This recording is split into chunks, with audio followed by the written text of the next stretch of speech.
ത്രിയേക ദൈവത്തിൻ്റെ നാമത്തിൽ പ്രഭാതത്തിൽ വചനം ശ്രവിക്കുന്ന ഏവർക്കും സ്നേഹവന്ദനങ്ങൾ. ഇന്നത്തെ അല്പസമയത്തെ ധ്യാനത്തിനായി തിരഞ്ഞെടുത്തിരിക്കുന്നത് മത്തായിയുടെ സുവിശേഷം 22-ാം അധ്യായം അതിൻ്റെ 14-ാമത്തെ വാക്യം. വിളിക്കപ്പെട്ടവർ അനേകർ, തിരഞ്ഞെടുക്കപ്പെട്ടവരോ ചുരുക്കം. നമുക്ക് ഏവർക്കും അറിയാം, ഉപമകളാൽ സമ്പുഷ്ടമാണ് സുവിശേഷങ്ങൾ. വിശുദ്ധ മത്തായി രേഖപ്പെടുത്തിയിട്ടുള്ള ഈ സുന്ദരമായ ഉപമ ഒരു രാജാവ് തൻ്റെ പുത്രന്റെ വിവാഹ സൽക്കാരത്തിന് സമൂഹത്തിന്റെ വിവിധ തട്ടിലുള്ളവരെ ക്ഷണിക്കുന്നതാണ്. ക്ഷണിക്കപ്പെട്ടവർ വിവിധ കാരണങ്ങളാൽ തടസ്സങ്ങൾ അറിയിച്ച് ആ സമയത്ത് വിവിധ പ്രവർത്തന മേഖലകളിലേക്ക് മാറിപ്പോവുകയാണ്. രാജാവ് വീണ്ടും വേറെ ദാസന്മാരെ ഈ ചുമതല ഏൽപ്പിക്കുന്നു. പ്രിയരെ, നാം മനസ്സിലാക്കേണ്ട സത്യം, ദൈവരാജ്യത്തിന്റെ ക്ഷണം നിരസിച്ച് തൻ കാര്യങ്ങളിലേക്ക് തിരിയുന്നത് ദൈവഹിതത്തിനെതിരാണ്. ദീർഘക്ഷമയുള്ള രാജാവ് വീണ്ടും ചിലരെ ക്ഷണിക്കുവാൻ ദാസന്മാരെ അയക്കുന്നു. അവരെ അപമാനിച്ച് കൊന്നുകളയുന്നു. അതറിഞ്ഞ് രാജാവ് കോപാകുലനായി കൊലപാതകന്മാരെയും അവരുടെ പട്ടണങ്ങളെയും ചുട്ടുകളയുന്നു. ദൈവരാജ്യത്തിന്റെ ക്ഷണം നിരസിക്കുന്നവരുടെയും മറുതലിക്കുന്നവരുടെയും നില എത്ര പരിതാപകരമെന്നത് ഉള്ള ഒരു മുന്നറിയിപ്പാണ് നമുക്കവിടെ കാണുവാൻ സാധിക്കുന്നത്.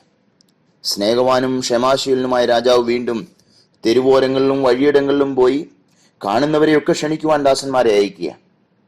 അവർ ക്ഷണം സ്വീകരിച്ചു. കല്യാണശാല നിറഞ്ഞു.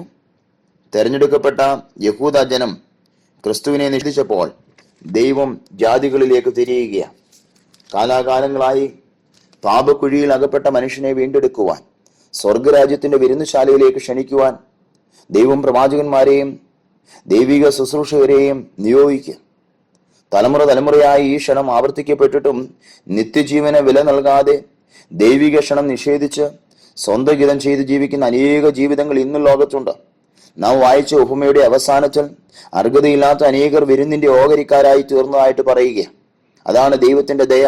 എന്നാൽ കല്യാണ വസ്ത്രം ധരിക്കാതെ വിരുന്നുശാലയിലേക്ക് പ്രവേശിച്ച ഒരുവന്റെ സാന്നിധ്യം രാജാവിനെ അസ്വസ്ഥനാക്കുന്നതായിട്ട് നമുക്ക് കാണാൻ സാധിക്കുന്നു. അർഹതയില്ലാത്ത സ്ഥാനത്തേക്ക് ക്ഷണിക്കപ്പെട്ടിട്ടും വിരുന്നിന് ഉതകുന്ന വിശേഷ വസ്ത്രം ധരിക്കാത്തതിനാൽ അവനെ വിരുന്നിൽ നിന്ന് പുറന്തള്ളുന്നതായിട്ടാണ് നാം വായിക്കുന്നത്.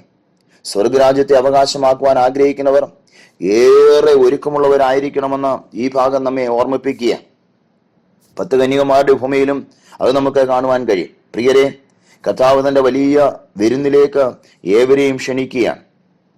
ആ ക്ഷണം സ്വീകരിച്ച് ഒരുങ്ങിയിരിക്കുന്നവർക്ക് നിത്യജീവനിലേക്കും തിരസ്കരിച്ചാൽ നിത്യനരകത്തിലേക്കും പോകപ്പെടുന്നു എന്നിവിടെ നമ്മെ ഓർമ്മിപ്പിക്കുന്നു.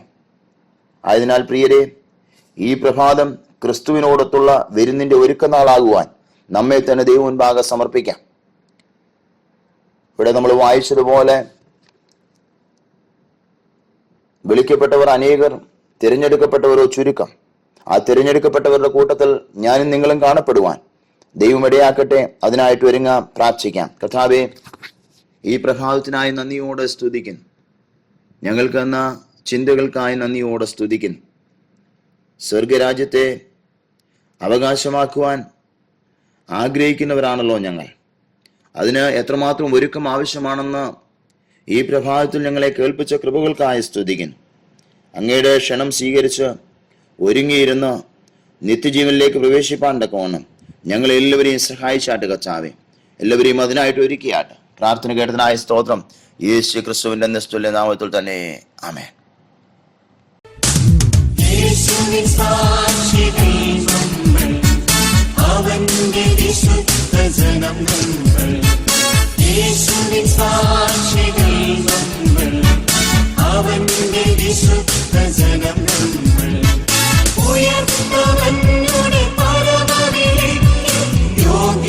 ജനം നമ്മൾ ഉയർത്തവൻ